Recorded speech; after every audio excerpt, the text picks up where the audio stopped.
Hello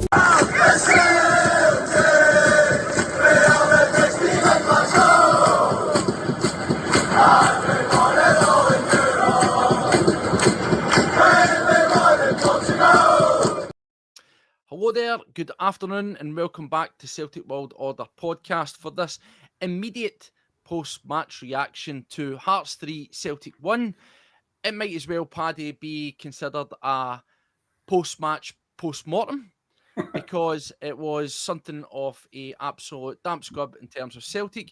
Some positive points in the game. Let's not kid ourselves on, and I'm sure those who like a stat will point to me and say that Celtic looked comfortable. But at the end of the day, the result is the only one that matters here. Stats can go out the window, and even though Celtic will have shown stat-wise they had a lot of the game, a lot of the ball, Hearts didn't exactly look too taxed. They didn't look too under pressure from Celtic, and ultimately Celtic once again are the architects of their own downfall. And as it says there, in serious trouble. Celtic have fallen 8 points behind now. Hearts, who are absolutely flying, I wouldn't say resurgent, they are rejuvenated under Tony Bloom. And it begs the question, Paddy, if Celtic were 8 points ahead, we'd be packing up the league, deliver as a trophy. Yeah. So the big question is, why should we be thinking anything different because it's Hearts? Is it foolish to just fall into they will fall away? Because it's not about them falling away, Paddy. It's also, between now and at least January, it's about Celtic putting in results and not falling further behind and all. Where are you at, mate? The thing is, mate, listen, my mate T was down there watching the game with his wee boy, and we're sitting talking about it. And I said that it's not about Hearts falling away. I don't believe we've got it in the tank to actually catch up now. You look at that team today, it was poor. For the front to the back. I don't know if you could highlight anybody that actually gets a pass mark. Maybe Callum McGregor for his goal, and he shows a little bit of drive, a little bit of commitment in there. But nah, mate, the rest of it was terrible. Fair play to Hearts. Listen, they come out of the traps. They came for us.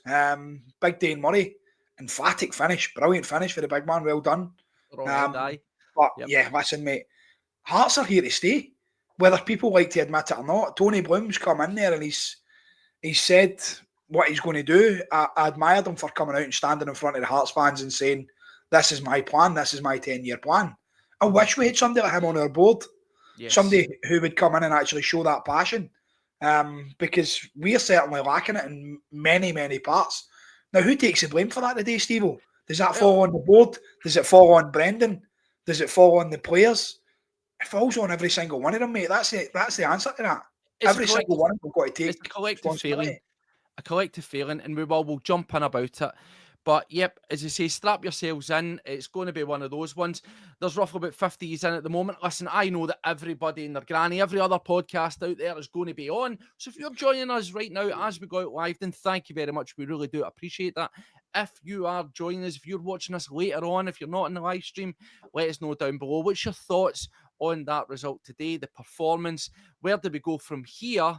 And what do you think we need to do to fix it? Do you believe that we can do it? Leave comments below if you're watching us after the stream. And as always, we try to get back to it. But as we say, it doesn't feel nice doing it on this, but the wee homework bit, the wee sort of bit of housekeeping. If you haven't done, hit the subscribe button, hit the like if you like what you see in here, share it out. Our other social media links are down below. Connect with us there. Plenty of ways to get involved and get your thoughts up in the conversation, please. Let us know what you're thinking. Yes, it is, Paddy, a lot to discuss, a lot to go over. There's a couple of things here, and listen, it's all good and fair, and this has got to come our way. Thomas Shanklin's in the house and says, yes, and do you know what? Fair play to Thomas, right? There's not going to be any shit throwing or anything like that. He should be happy with his team's result today. And that's all fair. As I say, if there's anybody else in there, there may well be some infiltrators. We know that. There's some other football still to play yet, so maybe they're keeping their powder dry. But as I always say, it's a bit like telling your pal his car's a Schneider when you don't even have a license. So it is what it is. But Paddy, yes, let's get on about it. Let's try and pick through it. We'll talk about some of the matters, some of the incidents, of course. We'll try and work out what could have been done better, where we went wrong. But also, as well, we'll have to look towards the next couple of games and so on. But you mentioned, Paddy, you mentioned that lineup right again. And again, I brought it up earlier when I done the wee preview of the show, but let's have a wee look at it again. I think looking at it, it was pretty much what you would have expected, was it not, Paddy? It was, needs must type of situation. Again, it just shows you how thin we are. There's maybe the question mark on folks says, why didn't he play Ralston over Donovan? But again, do we really need to revisit that? Of course, Dean Murray is in. We saw Simpson Pusey travelled with the squad, didn't even make the bench. So again, what is going on there? I am not saying that he would have been the solution. Trusty shows up there as being on the bench, but obviously there's nowhere near the pitch. And it was one of the ones, Paddy. Johnny Kenny up front, Shin Yamada, no surprise he's pulled onto the bench. But did you think, because let's try and look at some of the positives, right? Now, we lose the goal, as we well know, sort of early on for an OG. But then there's maybe after the goal, I'd say up to just before half-time, where Celtic actually look like they've got a wee bit of a foothold in the game to pick out a player in that first half. Obviously, he gets our goal. Callum McGregor looks quite rejuvenated. He looks quite up for it. There's a bit of fight. There's a bit of bite in his play. It looked actually to me at that point, I'm going, God, I'm going to be wrong here. I'm going to be proven wrong. And again, happy if that would be the case. But were you quite surprised, at least in that first half, how well they bounced back and get into the game before obviously the inevitable unravelling? I kind of expected this to bounce back to an extent. But like you said, after Hearts had scored, you seen that passion, that wee bit of desire, faster passing, people moving the ball forward and things like that. McGregor, listen, brilliant. That's the Callum McGregor of old that we've wanted to see this season. Starting to drive forward, starting to push the team. When he puts the ball into the back of the net as well, you've seen a reaction. Now that's somebody he needed that. He really, really needed that. And the result tonight would have pushed us on, but I just feel like, I don't know, he needs backup for the rest of them when he's playing like that, because there seems to be a lot of people in there that don't really realise what it means to play for a team like Celtic. Now, you're talking about not highlighting players and stuff, mate. Rio Hatate was absolute shit. He should have been pulled after 10 minutes. Right, now that's a guy, listen, I've sang his praises on here. I've tried to defend him. You're a big fan, so that means a lot comes from you. Absolutely horrible, mate. I don't know if he made a pass. I just, watching it, mate, I don't know if it was Arnie Engels wearing a Rio Hatate mask. I'm not sure. But, no, listen, Hatate was absolutely terrible. You want to speak about strikers and stuff as well. Kenny, that's not the answer, mate. Not at all. I'd rather play James Forrest up front. Is there an argument there, though, that he doesn't get service? I saw that getting thrown around a lot. He's brought out into cold. He's not sharp, but he didn't get a lot of service, and I get it. Now, of course, this is the one thing I want to... I'll let you jump back in, but just for the benefit of doubt of saying this is the one thing that I want to put out. Believe me, I am not sitting here taking any pleasure in this. I am not. I came on earlier and I says, I think Celtic will get beat. Right? A lot of folk didn't like that. You will testify, Paddy, on Thursday night, 5 to 10 after the game, when Celtic beat Sturm Graz, I says Hearts will win 3-1. In fact, I said they'd win 3-0 before the game. And then when we won the game, I jokingly put a laughing face and an asterisk and said 3-1. Right? Now, that isn't me. That's genuinely not the guy I am. I don't want to be this guy. I'm not sitting and going, ha, I told you. I am not. I'm just trying to prove a point. But people put a wee blanket around themselves. The injuries, the board, or slight moments, an OG, which you expect, a penalty. Do whatever you need to do to make yourself comfortable with this, Paddy. But, sorry, that's just where I'm at with this. There's too much. This is a watershed moment for Celtic. Yes, the board are the biggest issue. The board have put one hand tied behind Brendan Rodgers' back and that squad. However, Celtic are the ones that need to go out and try and win games, and they went out with a whimper after a decent 45 minutes. Yeah. No, listen, mate, that's it. There wasn't anything that came out in that second half where you would actually say we looked like we were going to change things. And as for when Brendan did eventually change it, taking off Tenetke, the guy who was probably one of your more positive when he got the ball, he was actually all right.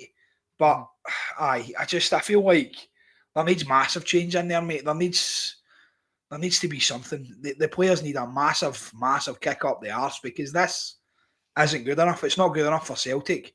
It really isn't. And like you said at the start, Steve, for these people who have been doubting Hearts, carry on doubting, pal, because do you know what? If the shoe was in the other foot and we were 8 points ahead of anybody in this league, I would be like, he's a trophy, that's it. Yeah. Get the champagne out, boys, because that's the league over. Now, as I'm I not say, saying the league's over. I think we'll No, invest no. heavily in January. I really, really do. But we need to hope Hearts slip up, because if they don't, it doesn't matter what we do. So let us know in the comments. There's well over 100, about 120 in the chat. Absolutely phenomenal. Sometimes a wee bit of misery brings us all together. As we say, we'll try our best to sort of be as positive we can. We'll go through some of the action, but let us know, because in these situations, I think it's great or more useful to get a gauge of what other people are saying. As we always say on this podcast, we're not here to say we're right and you're wrong. Equally in the same way, when you guys post your comments, that's not to say that you're right and we're wrong. We're here to have a discussion, and that's as best as we can do right now, because Celtic are walking into this season like falling asleep at the wheel, near enough blind. They're just sleepwalking into the next game, and there's no level of consistency. You can't hang your hat on it, and you don't know what you're going to get served up next. Falkirk during the week, Rangers at the weekend in the Cup.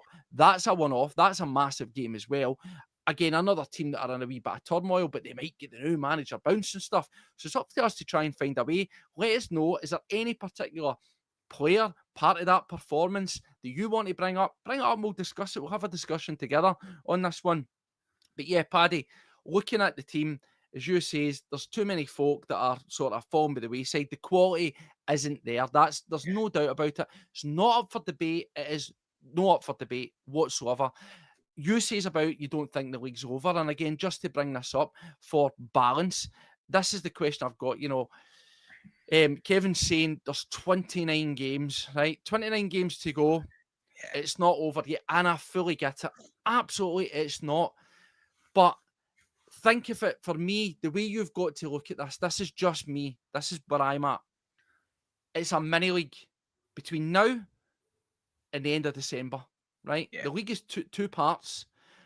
I'm not looking at 29 games. I'm looking at between now and the end of December.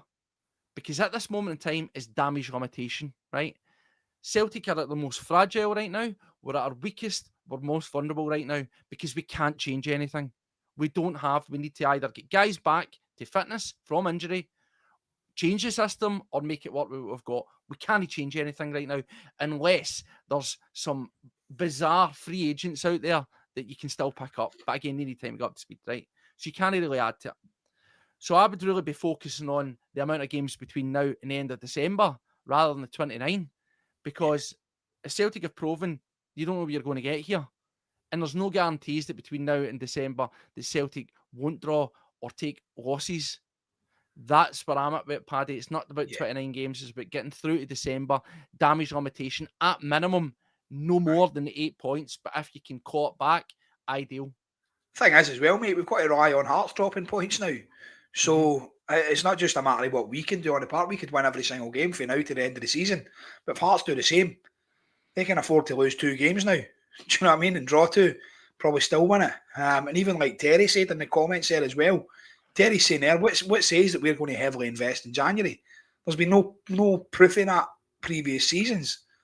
But I mean, I'm saying it in the hope that if we are still behind come January, that the board will actually put their hands in their pockets and bring in what we need. Now, that should be getting identified now. You've got to look at that now. You look at positions on that part that we need to bring in change, right? You need another centre half in there, Steve. You're going to need another, probably 2 midfielders, another winger. You're going to need another striker. And do you know what? Kasper Schmeichels doesn't cover himself in glory either. So whether you bring in Sincero and get him out, I don't know what you do, mate. But we are needing the best part of a spine for that team, because there's a lot of spineless stuff in there. And we need it. We need change, mate. Big time. It's going to be all about character. It's going to be about character in our squad, in our manager, but also, as it says there in Hearts, Eddie's staying on the positive side, he thinks that they'll fall away. The only hope difference so. thing I say is, of course, I hope so as well. But what they do have, as we said, is they've got the perfect combination. Perfect storm. They've got unity, they've got stability, and they've got ambition. And that's a lot, and they've got that coming, feeding through the manager, the fans, the players. Everybody's bought into what's going on there.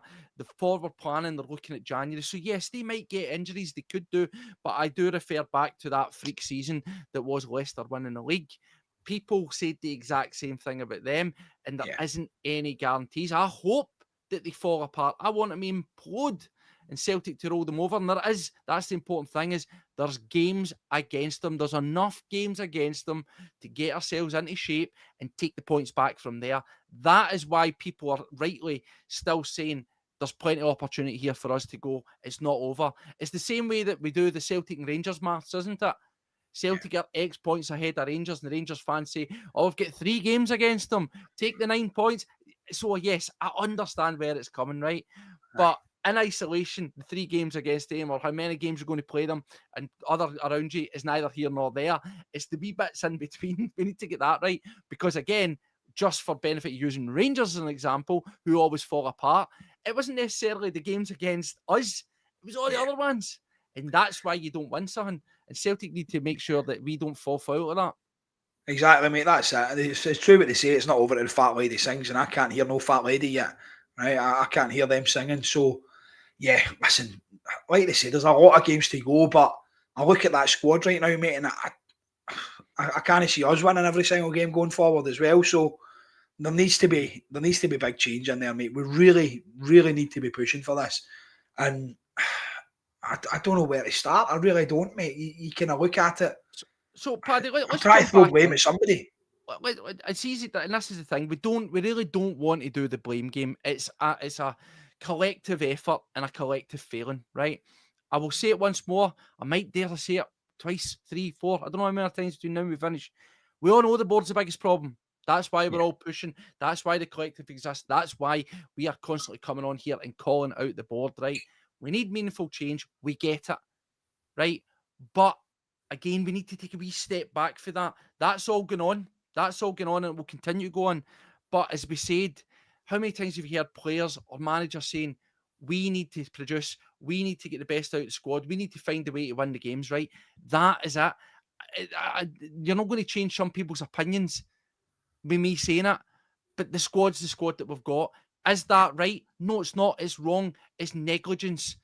But that is the situation we find ourselves in. So the only people who can be held to account between now and January, which sounds ridiculous, is the manager and is the players. It quickly unravelled, Paddy. I'll just walk you through my notes. We'll talk about some of the action, if you want to call it that. I thought decent enough start, as expected. I thought Hearts looked quite fast, quite aggressive. They were coming at us as it went there.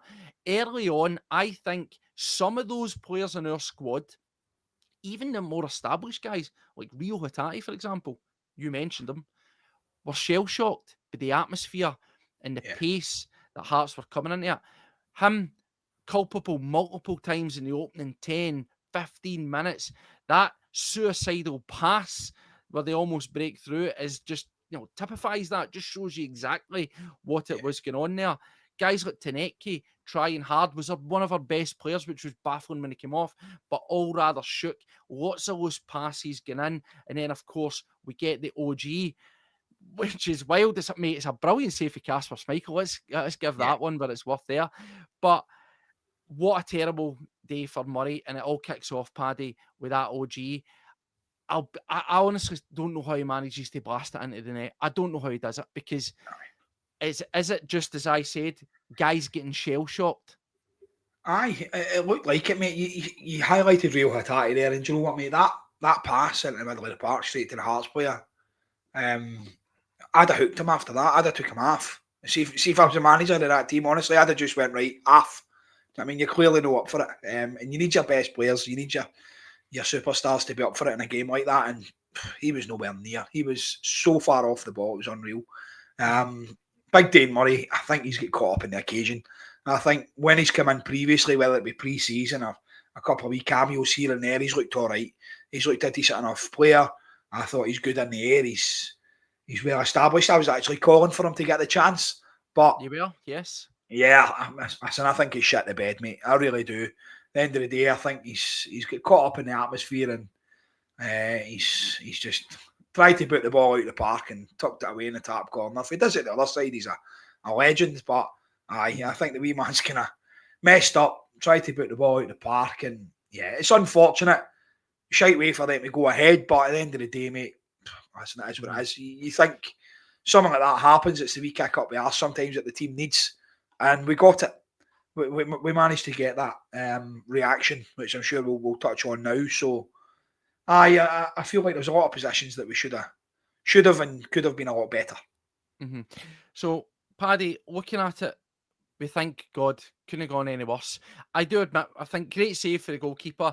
Yeah. He's probably get more time than he realises, which is the bit that really infuriates me about it. And he blasts it into the net. It's an absolute shocker. It's unforgivable stuff. And then he goes from bad to worse. And I probably would have said, had you the options, he would have been pulled. By the way, he wouldn't have got to as far on in that game. But he would have been taken off quite rapidly if it was any other player and with the options on the bench. But we didn't, and that is the part of the problem as well. But no, we do then, despite the way that we get down. You think, right, okay, here we go. Hearts are on a bit of ascendancy early on. Ball goes into the net. You just think it could quickly unravel in that first half. But no, it didn't. For 10 minutes onwards to the end of the first half, I thought Celtic were actually pretty good. And yes, I was geeing myself up for coming on here and saying the egg's all over my face. You all told me I didn't see it coming, but I'm happy to take my flogging, and that's it. We kick on well. And one of the guys we spoke about, Callum McGregor. He looked really up for it.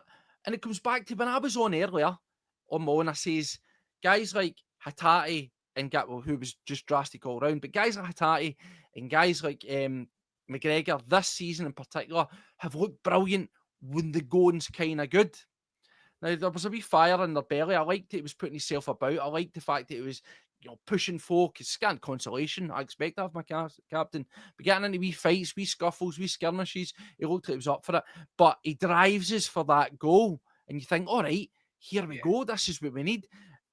It's a great run, bit of run, picks it up, out Negrin.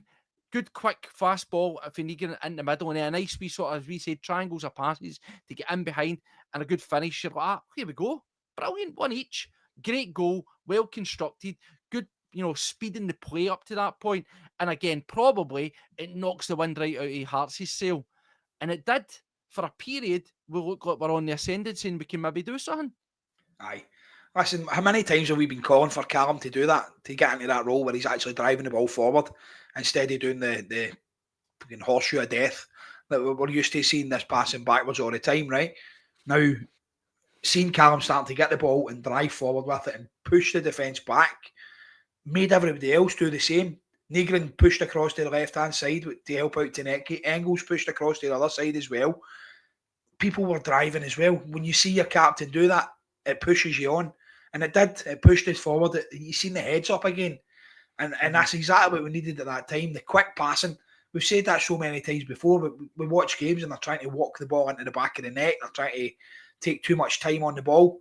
There was none of that. It was 1, 2, boom, boom, boom, boom. Passing the ball about in wee triangles. Absolutely brilliant. And listen, what a finish. Brilliant goal. Got us right back into the game, and I thought, right, that's it now. The heads will go down for Hearts, and this is where we push on. This is where we actually go for it. And it didn't really happen, but yeah, listen, is what it is. Well, Paddy, there's a couple of questions here. Strange loves talking about the fact that we play Donovan and we play yes. Play two youngsters in there together. But again, how young is young? 22 isn't really young. I suppose that's another story for another day in terms of that then comes back to this pathway and the B team and the fact that you're 22, but she's actually quite old in footballing terms, but you're still considered as being young and, treating with kid gloves and not ready. So that's a Celtic problem, a long-term Celtic problem. He says he would have put in Ralston, just for that wee bit of experience. But then, as some other people are saying, that, you know, the Hearts winger would have ripped Ralston apart as well, such as how light we are on it. But yeah, but when you look at it, I know we're reversing back for a wee bit of positive to the defence there. You know, would any of the changes really have made that much of a difference, Paddy? Nah, probably not, mate. Tony Ralston, again, like we've spoke about it so many times. Tony's not the answer to that either. And if you'd have given us the option before the game, I'm sure probably 9 out of 10 would have chose young Donovan to make the start in there, because he's one of the ones that's been really promising. Yeah. And as I said, I was sold on Dane Murray. I wanted him to get the opportunity because clearly Brendan doesn't trust Trusty.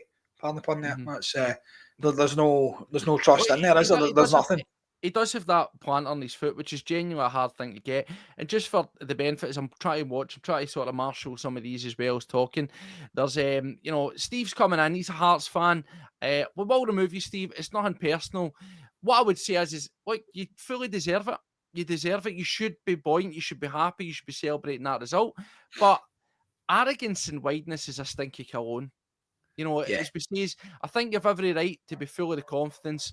But, you know, at the end of the day, mate, you haven't won anything at all yet. I believe, you know, Celtic could be in trouble. And you might well go on and win it. But at this moment in time, it is a singular result. For you in isolation, we're here to talk about it. Is there not some good Hearts podcasts out there that you could jump on now and celebrating it, rather than coming in here to try and wind folk up? So maybe this is a niche market, Steve. Well, maybe we need to get a Hearts podcast on the go as well here. Maybe we're a Hearts podcast. Come on and watch us. I don't know they exist, do they? But there you go. I'm sure there'll be one for them to go and get in. But sorry, Paddy, as you were, mate. No, listen, mate. There's so many different parts of this game where you could break into. I was calling for Big Dane Murray to get the chance, but he didn't. And he got the chance, obviously, and he didn't really fill himself with glory. I thought there was a lot of things that he done wrong. There was a few things that he looked all right, and he's powerful in there. He's a big laddie. I had said to Joe as well before the game, I kind of expected Dane Murray to get in the score sheet because he's one of the ones from set pieces that gives you an option. He's very, very good in the opposition box, which is something that we lack. Other than last week as well, obviously scoring for corners. We don't normally do that. And there was a statistic come up there when Hearts had the one of the corners, and it said that they scored for something like 6 or 7 set pieces. Well, I believe Hearts have got that set piece, like, you know, I say expert, but they have a set piece coach in the house. Again, part of them trying to be a wee bit more forward thinking between their analytics and their training methods. They look at these kind of things, and you can probably tell. Why don't we? You look at a Celtic game, mate. On average, Celtic get something like 9.5, 10 corners a game. Now, that should be something where you look at and go, we can capitalise on this. If we're going to get that many corners, we're going to score at least half of them. Do you know what I mean? At least a third of them. Something like that. Just one of them. Just give me one. I want a goal. Do you know what I mean? Like, you look at all the chances and you're not getting it, mate. There's something in there that's lacking severely. Yeah. You look at the height in our squad as well. We've got big laddies in there. It's not as if we're a bunch of short asses. But within reason, defensively, I say defensively, like you're talking about your centre halves. Donovan's a big bit of a guy, Murray. But then when you look about it, we aren't really Liam Scales as well. But again, centre back, Johnny Kenny's quite a big, lanky beanpole type guy, but there isn't really that much size, and you shouldn't. I don't think you should be depending on set piece situations for your defenders to be the one getting on the end. I know that if you're talking about size for corners and stuff, mate, Nico Raskin scored for Rangers against us from a corner. Nico Raskin's 5'0". Do you know what I mean? He's scoring for corners. Do you know why? Because they practice it. It's as if Celtic never practiced this. Mm-hmm. We get so many chances, so many balls into the box, so many free kicks on the edge of the box that we can put in. But there's never empty in the end of it. Yeah. It's just a waste. Like, I don't get excited when we get a corner anymore. You just go, right, another corner. Here's a chance to give the ball back to the opposition. Well, again, if we come back to the midfield, Paddy, I'll just skim through some of it. As I said, Celtic's best point was after they got the goal. There's a couple of sliding doors moments. Around about the 30-minute mark, we get that. It's a let-off. Donovan almost contributes to another brilliant back post finish. When it's, the winger gets through and he's we get a bit scrappy and Donovan flashes it past the post. But then after it, this is a big one. This is huge for me. This is a massive, massive moment in the game. And I want to know your thoughts on it. The Nygren chance, right? It's a brilliant ball over. Make no doubt about it. It's a brilliant touch. It's a deft touch. He rolls it over. He turns the defender, sends him for a hot dog. The goalie's on his backside. And then he tries to chip it. Now, I don't want to make it a single, witch hunt against one guy, right? Because I said earlier, look at the Sturm Graz game. Yeah. 6 quality chances. Now he scores and he keeps on trying, and that in itself is good. But a 1-in-6 return is piss poor. He could have had 4 goals in that game, right? Yeah. You need to be more clinical. You need to be instinctive. I've seen people say, he does the right thing and trying to chip it because the goalie's on the ground. Because of that touch, that's why he does that. I'm sorry, but no. Absolutely not. Brilliant touch, goalie's in his arse, defenders are away. You put your foot through that. You have to be clinical in the moment. There's no time for trying to dink the ball over. Is that a brain fart moment, or is that just a guy who isn't actually a striker? I think it's a kind of arrogance moment, Steve-O. It seemed that way. He's not a winger by any counts. I don't care where you play him on the park. He's not a winger. He always finds himself in good positions. He's got a very, very good positional sense. Now, he will get chances. The ball comes in, he takes it really well. Like you say, sits the Hearts defender down, the keeper's on his arse. All he has to do is put his foot through that into the top corner. That's a goal. But I think he's quite arrogant with it, quite nonchalant. Tries to just kind of do the wee cheeky one. And at that stage of the game, it's not good enough for me. I want my midfielders to be putting their foot through the ball when it's there. And showing a wee bit of passion. The guy makes a lot of chances. I'll give him that. He's in very good positions, but he seems quite lazy.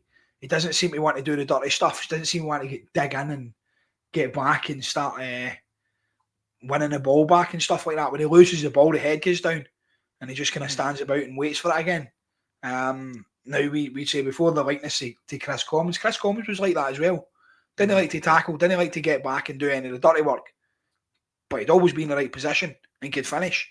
And I think Benji Nygren is very, very similar to that. I want to bring this in because this is that, and I will say I will actually use the term. I have a problem with this. Kev says he cost us 1.5 million and he's top goal, sir. What the fuck? Lol. Kev, we're not saying the guy's shite. This is the problem. Finishing the day was shite. And this comes back to what we are doing. We're on here to have a discussion and speak about what was put in front of us. We're not here to tell you we're right and wrong, so please don't take it that way. But no one is exempt from criticism, right? Were you happy with that finish? I'll ask you that direct, Kevin. Were you happy in that moment with that finish? And aside from that, do you think today, in isolation, Benjamin Nygren done enough for you in that game? Because I don't think he did. And that's what I'm here to talk about. And that's why I've asking it. Do you know what I mean? And I see he's replied and says, it's not a punt, but I get that. All I'm saying is and it's not, we're not taking it personal, but all we're saying is we're here to talk about things. We don't want to criticise guys and single out moments and end of it, but it's fact. It was the one thing that he could have done in that game. Yeah. In fact, tell no lie, give credit for the ball into McGregor for a equaliser. But aside from that, he had 2 moments in the game. One, he done the right thing with the pass. The biggest moment in his game that could have turned this fixture entirely on its head, bearing in mind the wee bit of wind in our sails we got in the ascendancy from the equaliser. Yeah. He fails to deliver. He had 6 chances midweek and he scores 1. He makes a decisive winner, which is the important thing, but 6-1 you can't get away with it.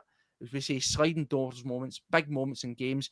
And when Celtic have no luck at this moment in time, you need as many slices as you can possibly get. Yeah, let's be honest, Hearts got a few slices of luck. We didn't seem to have that. So I think it comes down to stuff like that. When you get chances like this, we used to talk about it in European games and things like that. When you get a chance, you need to take it. Listen, it's not even Europe anymore. We get a chance in a game, whether it's against Hearts, whether it's against Falkirk, whether it's against Livy, Rangers, I don't care who it's against. If you have the opportunity to put the ball in the back of that net, get your foot through it. None of this nonchalant pish, none of this fancy stuff, just get it in the back of the net. And I thought our midfield as well, Steve-O, there wasn't much coming for them. I like a shot for outside the box. I know David Paddy, Turnbull kind of I style. mentioned Ingles, and I'm not teeing you up to get on him on his case. I said I thought Celtic were going to win this game. We needed Yeah. the Ingles from Thursday. We needed Yes. that, and I didn't see any. We've already said our piece on Rio Hatate. I don't even want to bring him up again, to be honest with you, if that's all Yeah. right by you, because what else can I say other than he was absolute dog meat? There's nothing else to say. But the other guys who were getting on the ball more often, Callum McGregor and, of course, Ernest Engels. McGregor Yes. done his bit, but then faded. Engels just sort of drifted in the game, did he not? Yeah. He was a player you could have forgot he was playing at some points as well.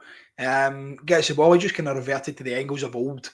Like you said, Thursday night, brilliant. I came out, I apologised, and I said, listen, what a performance that young laddie had. That's exactly what I've been waiting on. That's what I've been looking for him for Yep. a long, long time.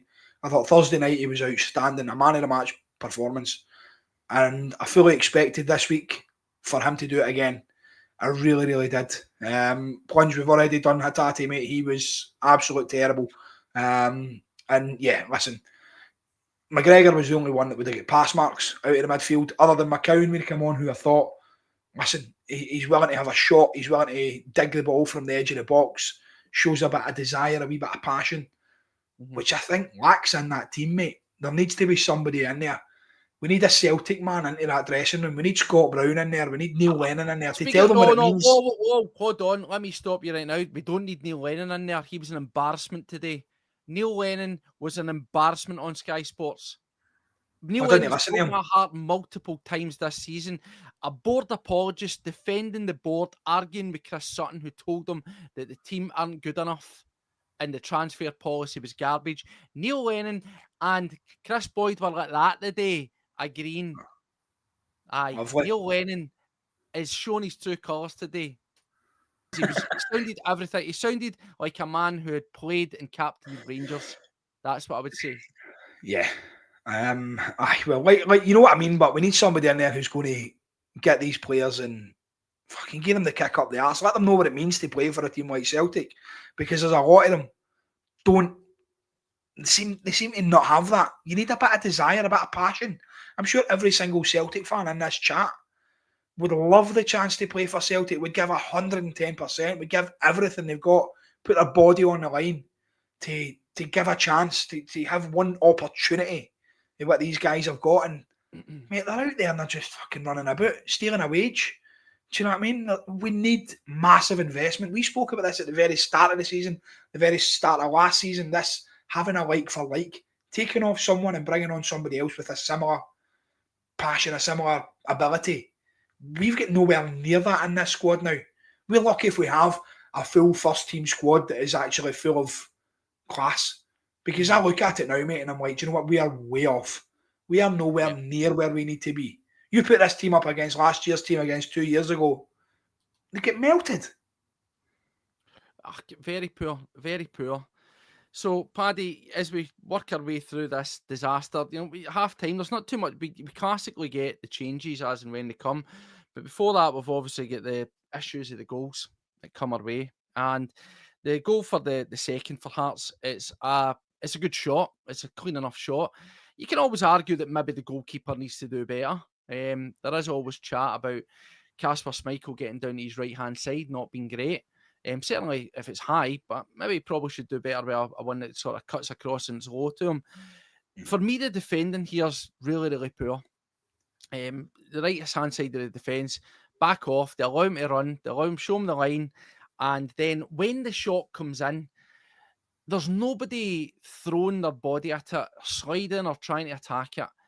They're all standing with their hands behind their back because they're scared to give away a penalty. Arna Engels does this weird sort of hands behind his back, turns on his side and slides his leg out thing. And just like that, we've invited them on and they take their chance. Poor defending, Paddy. Again, mate, it's the lack of fucking ambition, a lack of aggression. Somebody's on the edge of the box and they're about to unleash, go through them. Who cares if you give away a free kick? That comes at risk, of course, but No, I don't care, mate. Listen, I want to see that. You seen like you said about the wee bit with Callum McGregor and Cammy Devlin, the wee spat there, the wee bit of pushing and kind of laughing at him and whatever else. I want that. I want my players to be in there showing a bit of drive, a bit of ambition, a bit of passion, because every single one of them in that squad, bar Callum McGregor, lacked that today. They really did. You seen it towards the end a wee bit when Arnie Engels went through the back of Devlin. It showed that wee bit of kind of desire, but that was far too late for me. Get the ball off him, go absolutely through the guy. Put the foot in. Do you know what I mean? Let them know that you're there. Because that wouldn't have happened years ago. You'd have had somebody right on him. I mean, Can you imagine a Stephen McManus, a Bobo Baldi, somebody like that backing off of him? The difference is, Paddy, is players now are so scared of VAR and handling the ball that's why they don't commit full bodied. But it's a poor goal. It is what it is. I think that the defence back off, as it's said in the comment there, Donovan backed off quite a lot. He's not getting much support from Murray. He looks a wee bit out of position. And then, as you say, you've got Engels on the edge of the box who doesn't come out and get involved, which again, it's kind of surprising you because we go back to that Thursday match and he was pushing, he was closing guys down. There wasn't so much of that today in his game, which was really poor. But then, of course, it goes from bad to worse. It's Murray again, unfortunately. The young guy, done an absolute horrendous time.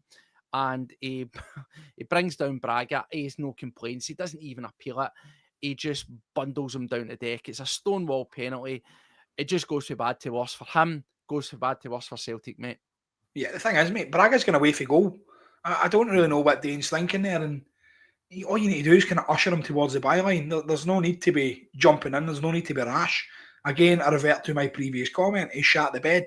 It's as simple as that. He's one of these guys, mate. He's come in. He's been given a massive, massive opportunity and probably one of your biggest games of the season. Let's be honest. I don't care what you say. This today was pivotal for me. This was a biggie. If we got that over the line, it was a bit of a statement for us. Like, yeah, you might be beating everybody else, but you're not going to beat us. And now you turn around and you look at it, we're 8 points behind, and I think the wee man's had an absolute snider, and I don't think he comes back for that. I don't think you'll see him again this year. I don't think he'll play for Celtic again unless we really, really, really have to, because he's been given a chance and it's not worked out for him. And that's harsh, though.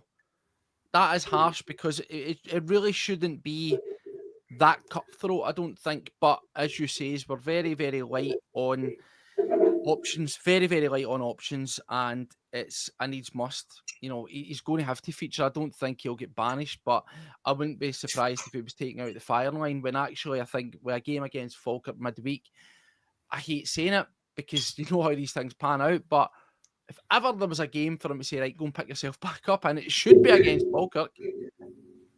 It should be. Whether it is or not is a different story altogether.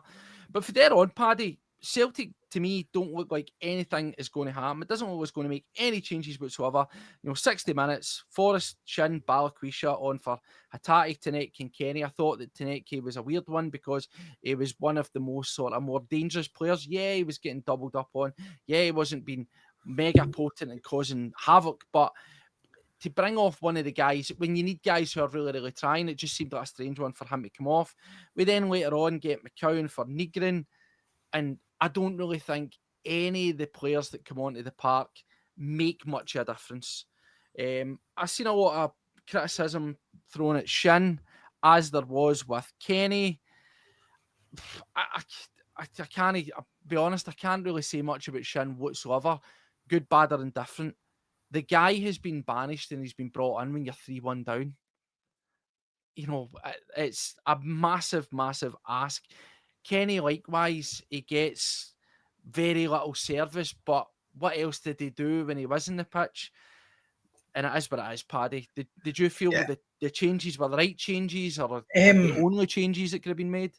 I think that when he took off Taneke, I was surprised at that. I was really surprised. Even T turned to me as well and he says, he was like, why is he taking him off? He's probably been one of the guys who's been a little bit more positive. And he is. He always gives you that positivity. He always drives forward. He can go to the byline. He can cut inside. He's got the ability. Bringing him off and putting on Balikwisha, for me, was a very, very strange one because Balikwisha, the guy that we chased for 3 years, in my opinion, isn't good enough. He really isn't. I thought James Forrest, when he come on, done a bit. Jamesy looked okay. I thought James Forrest always will give you a bit of go. So again, The thing is, I mean, see if James Forrest starts that game on the wing, other than Benji Nygren, I think you get a lot more chances down that side. I think you get you get a lot more, because Benji Negrin isn't going to drive for the byline. He's not going to take players on. He doesn't have the pace to do it, let's be honest. There was a point in when Benji Negrin got the ball kind of middle of the park and could have just touched it by the defender and beat him and on that, drove for Paddy, the byline, but didn't. Sorry, on that, the one thing I would say that I certainly picked up on was that Negrin, we know he's not that kind of player, but he wasn't recognising the amount of times that Donovan was going beyond him and pushing past, and he wasn't utilising him. So if he's not going to give you that in behind, then he should have been seeing the man that was doing it. Yes. So that's a slight criticism there that I would have with regards to that side of Negrin's game. You think back to previous seasons, Steve-O, Alistair Johnson and Nicholas Kuhn. They were telepathic, man. They didn't even need to see Johnston. He knew where he was going to be. Mm-hmm. Diza Maida and Greg Taylor even had it. Do you know what I mean? Jota and Greg Taylor had it. There was so many guys. Leila Bada and I can't remember who was it right back then. Pardon me. We've always had this. We've always had this part where the overlapping fullback essentially is always used. If you're kind of running out of steam, or used as a decoy at most points as well. But we're not using it. We're really not doing it. Shin Yamada, I thought when he come on, looked okay. He's got that turn of pace, he's got that wee bit, but he wasn't through the middle. He kept drifting out to the left. At one point when he was through the middle, he managed to trap the ball and kind of get a shot on target. I don't know how he trapped the ball. I don't know how high his leg went to bring it down, but fair play. The ball stuck to him and he had a wee shot away. But it just seems to me he needs time, he needs games, but I don't think he's going to get it because listen, we've not got patience. We can't afford to be patient. We need a striker in the door that's going to put the ball in the back of the net. Johnny Kenny's not that man. Shin's not that man.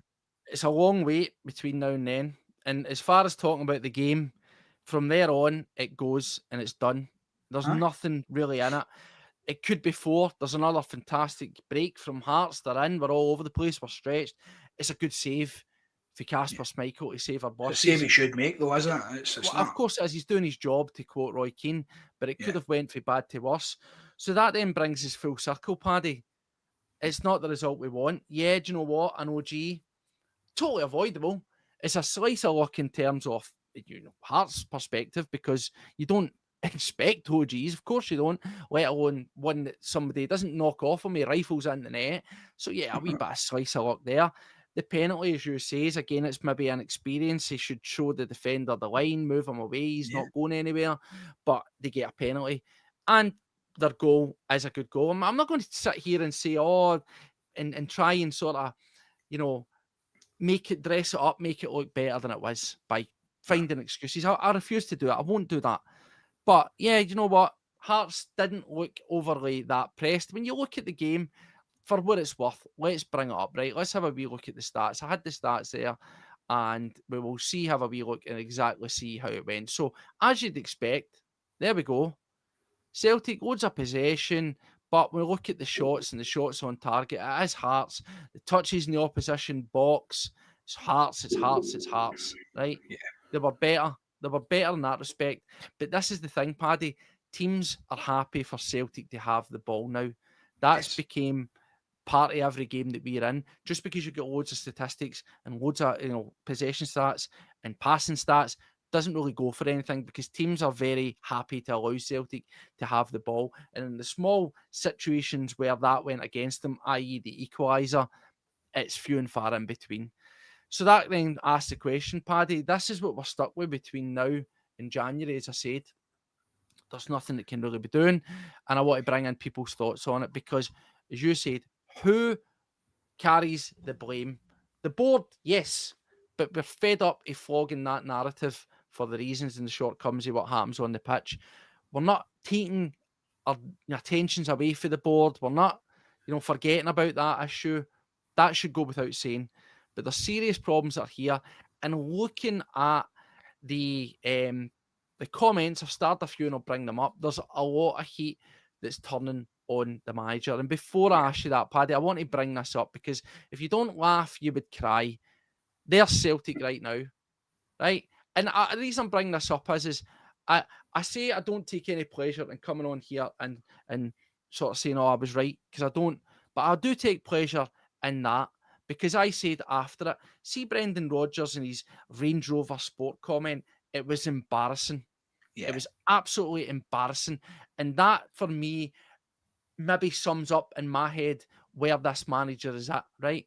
Where he's thinking about his next quip, his next thing to say, prove you wrong, haha, whatever it is, be coming out with it. You saw him when he delivered that line. He'd been planning that. He'd been hoping for a win like we did against Sturm Graz so he could wheel that out. We quit my wee laugh and I've put you in your place and killed this conversation off. Well, firstly, you picked a car with a terrible reliability rating. It's well known Range Rovers are pretty non-reliable, right? So there you go.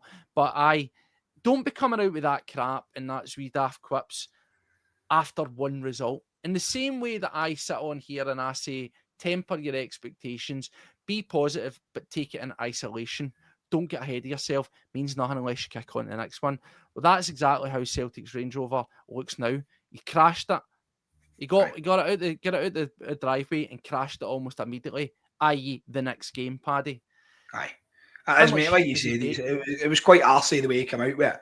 Obviously, it came off the back of his previous comments about Honda Civic and the Ferrari and whatever else. Like, what were we today? Reliant Robin? Because that's what it feels like, mate.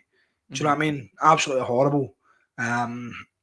He needs to take ownership of it. He needs to put his hands up here as well and say, listen, I got it wrong. I put these guys in.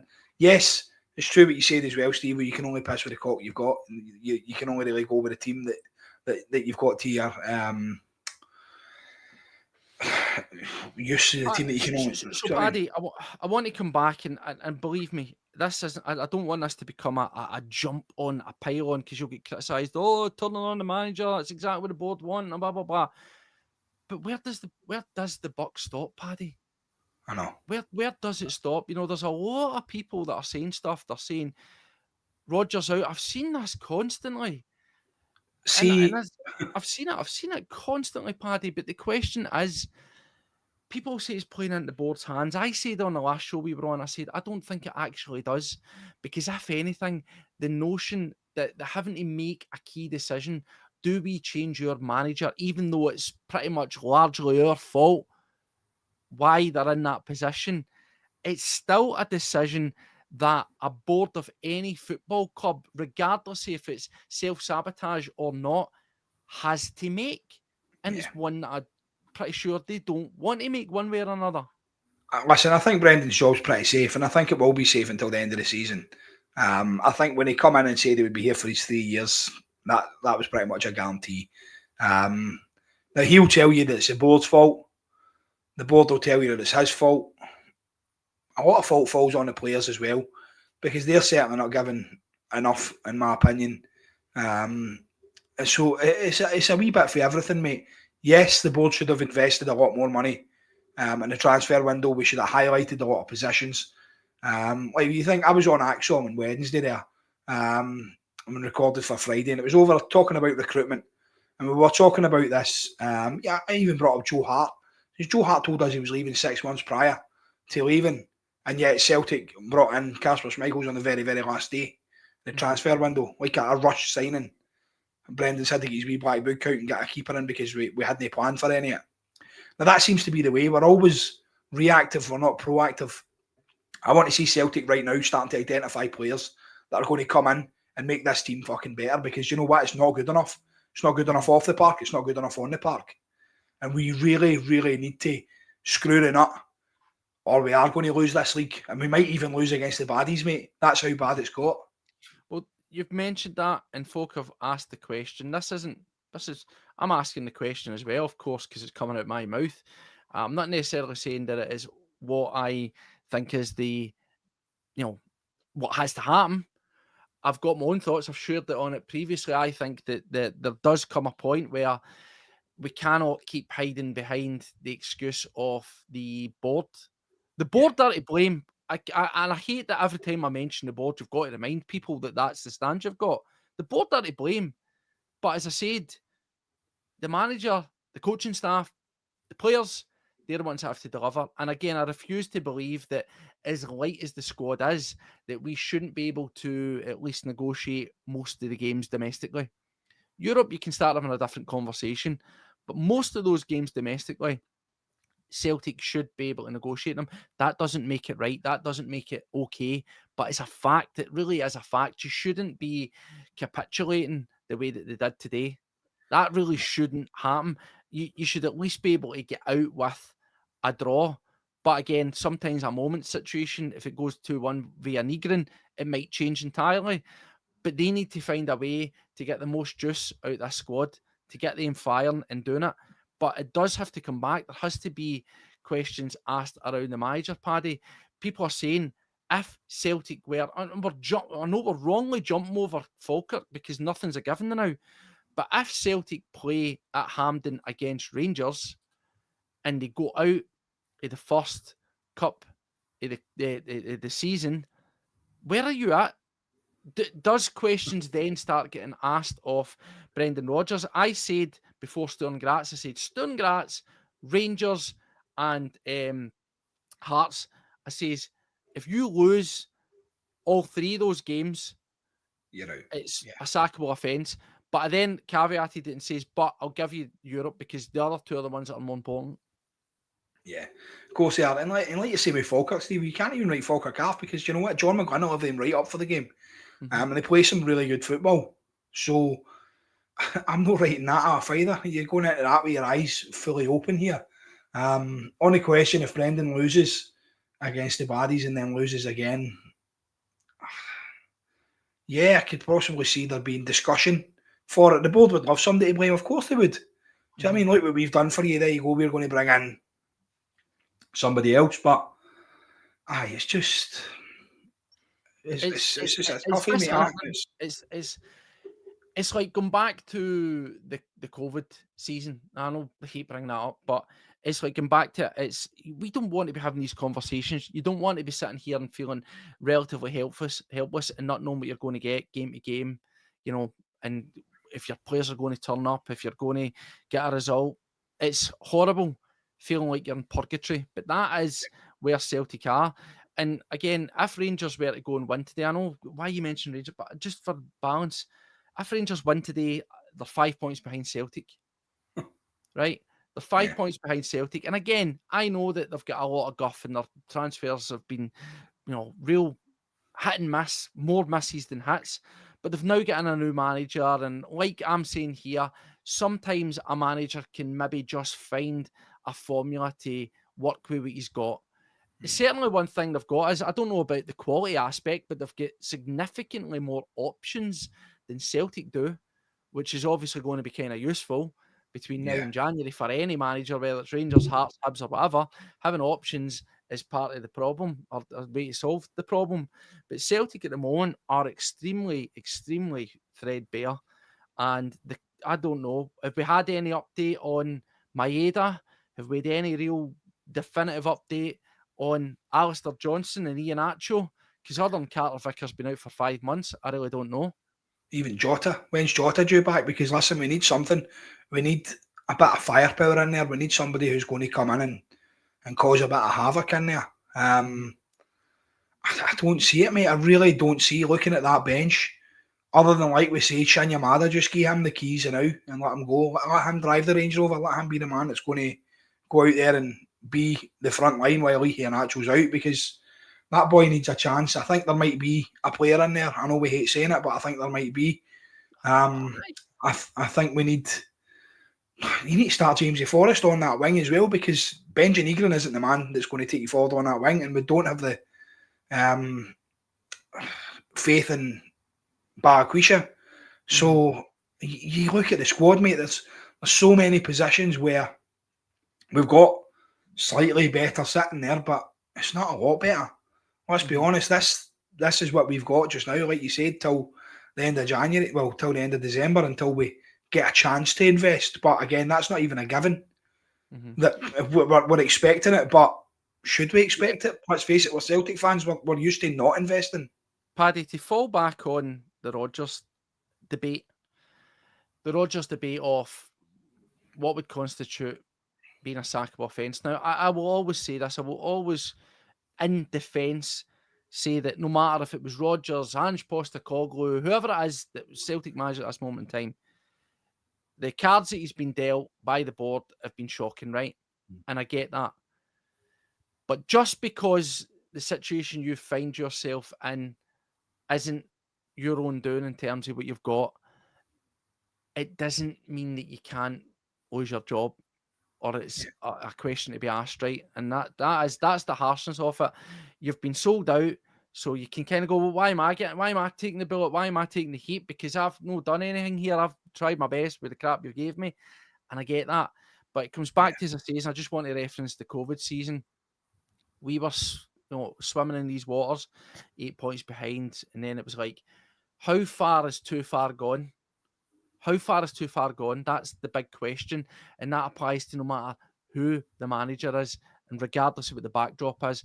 How far is too far gone? 8 points. We then play the cup game. Hearts could win. They could then be 11 points. All right, we've got the game in hand, but points on the board are always better than points that you might get. So that's the difference. For that battle and that fighting back point, you've got to ask yourself, how difficult is it going to be for Rodgers to really turn this one around, Paddy? And again, people say he won't get sacked because his contract and the amount he's paying it up. Well, I would then say, if you think that's the right decision, if that is the route to go down, who cares? We're talking about not spending money to buy on players. We're talking about getting money to HMRC for, corporate tax, and say, well, why don't we spend it on something else? See if what you unfortunately have to spend a large portion of that money on is changing your manager. If it gets to that stage, you've just got to do it, haven't you? Of course you have. You need to bite the bullet and do it, mate. I think that Brendan he's been dealt that hand by the board, and I think his comments and stuff have reiterated that time after time. And I kind of feel sorry for him. What was it? What game was it? I can't remember what game it was, but we had basically turned. It was after the Kairat game. We said if Brendan Rodgers walks tomorrow, we'll back him up. We've got his back on it. And I totally agreed. At that moment in time, I went, yeah, I'll back him up on that. I really do. If he walks right now, you could go, fair play to you, mate. You've walked away. You've come in here. You've not been given what you've been promised. Walk away. Now, going into January, if the board aren't going to keep Brendan on as a manager, do you then turn around to him and say, here's 30 million, go buy players? No, you don't. Do you know what I mean? There's a catch-22 in there, if you see where I'm coming from. I'm not going to give Brendan money to spend on players. That's the biggest conundrum, Paddy, because it doesn't matter whether it's Rodgers or anybody else. We need to get players in January. But then I can understand how much investment are you going to put in. It shouldn't matter. That's the point. It shouldn't matter. But it then comes back down to if Brendan Rodgers isn't going to stay at the club and he's not committed his future at the club, which again, you'll argue and say, well, why should he when what he's getting served up? I totally get that. But yeah, think about it this way. Remember we said about a lot of players that, Anchad, he would buy players to fit a certain style of play, right? Yes. I said buy them specifically to play a system. And the big worry there was, now obviously it worked, but the big worry there was that when he goes and the new manager comes in, those are tailor-made for that system. It might be difficult to get them to do something different. So the same situation could potentially be presented in January, where you go and spend an absolute ton on players that are designed for Brendan Rodgers type football. And then you get another guy that comes in and it's totally different and they maybe don't fit quite as well. So you can understand where there might be that apprehension to do that. But it shouldn't matter, Paddy, whether it's Rodgers or somebody else come January. Players need to be bought in one way or another, mate. 100%. Listen, it'll probably be board signings. Remember they told us that Brendan agrees on every single transfer as well. There, yeah. Everybody that comes in and that goes out. Like me and Paul John Dykes had this conversation and it was brought up that previous managers had been in there saying that players had been sold from under their nose and that there was no replacements in. Now you look at what we've sold, Kyogo, Kuhn, O'Reilly, even Ida. We've not replaced any of them. We really haven't. And that's players that you're losing from that team. And you can understand then when Brendan makes the comment, yes, it was a daft comment with the Honda Civic and the Ferrari. Like, yes, we've been driving about like a Ferrari for the last 2 years, mate, let's be honest.